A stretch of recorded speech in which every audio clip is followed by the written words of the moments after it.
క్రీస్తు యొక్క రాకడ ఈ అంధకార సంబంధమైన దురాత్మ సమూహముల యొక్క అధికారం నుంచి విడిపించటం ఒకటైతే, రెండవదిగా శోధకుడిని అందరి ముందు నువ్వు మూగోడివి, నువ్వు చెవిటోడివి, నువ్వు చేతకానోడివి, నువ్వు నా ప్రజల మీద అధికారం లేనోడివి అని నిరూపించటం కోసం వచ్చాడు.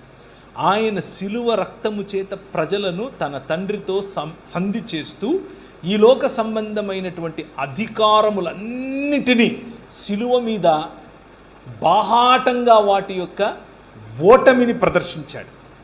That is what Jesus is doing. యేసుక్రీస్తు చేస్తున్నది అది. భూమి ఆకాశముల యొక్క కలయిక, తిరిగి ఆలయం యొక్క నిర్మాణం, తిరిగి దేవుని సన్నిధి యొక్క నిర్మాణం, తిరిగి దేవుడు వచ్చి యథావిధిగా మనుష్యుల మధ్య నివాసము చేసేటటువంటి ఒక ప్రణాళిక.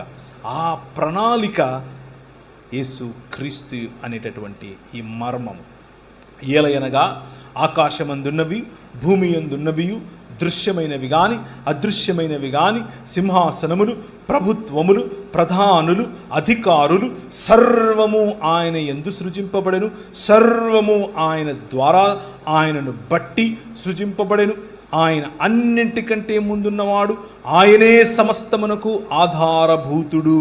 ఆయన యందు సర్వ సంపూర్ణత నివసింపవలెననియు, ఆయన శిలువ రక్తము చేత సంధి చేసి ఆయన ద్వారా సమస్తమును, అంటే అవి భూలోకమందున్నవైనను పరలోకమందున్నవైనను వాటన్నిటినీ ఆయన ద్వారా తనతో సమాధానపరచుకునవలనని తండ్రి అభీష్టమాయను.